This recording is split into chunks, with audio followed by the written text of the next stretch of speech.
सब लोगों को रनिंग करना चाहिए क्योंकि वो हेल्पफुल होता है और हेल्दी रहना चाहिए सबको।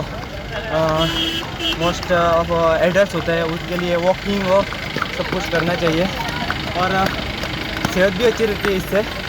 तो सब लोगों को वॉक और योगा, कोई भी रनिंग ही नहीं बोल रहा हूँ मैं, कोई भी करना चाहिए। वॉकिंग, एक्सरसाइज, योगा और डाइट पे भी ध्यान रखना चाहिए थोड़ा और सभी काम करता है। तो आज का क्लाइमेट कैसा है? हाँ, क्लाइमेट कैसा है? हाँ अच्छा है सर, वेदर अच्छा है आज का और बहुत लोगों ने इधर किया, पार्टिसिपेट किया, सो अच्छा लगा और अच्छा ऑर्गनाइज किया नेशनल रेड रन 2.0 गोवा ने।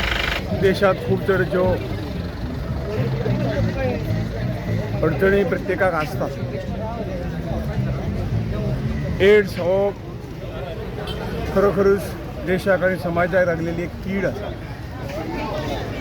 परंतु अवेरनेस कमी आणि एक हो जेन्ना रोग जाता तेन्ना एक लिपोवपाची भावना, समाजापासून पयस रावपाची भावना निर्माण जाता, तातूंतल्यान ताजे व्याप्ती वाडटा आणि म्हणून आमी हो रोग कंट्रोल करूं शकतात। आणि त्या हातूंतल्यान ही जी आज red run 2.0 national red run 2.0 आज गोंयांत जाता, ही एक बरी गोष्ट आसा की गोंयांत सुद्दां ह्याची सगळ्याची देशभरात जागृती जावची अशा रेड रन फाटलो हेतू आसा।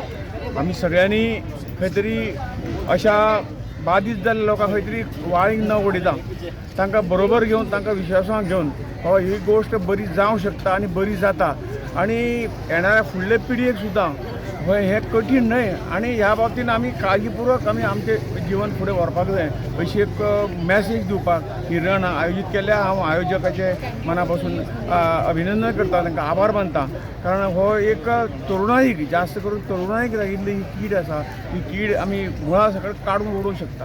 ह्या देशांत आमी खुबश्यो गोश्टी, पोलियो सारकी सामकी महाभयानक हें आशिल्ली, परंतु ती आमी पोलियो झिरो करूं शकले। त्याच पद्दतीन हो रोग एड्स सुद्दां आमी ह्या देशाचो ताचो समूळ नायनाट आमी करूं शकतात। आमी एकत्र येवन अशे तरेचे रन धरून ही भावना लोकां मदीं रुजपाचें काम ही रन करता। हांव तांकां शुभेच्छा दिता।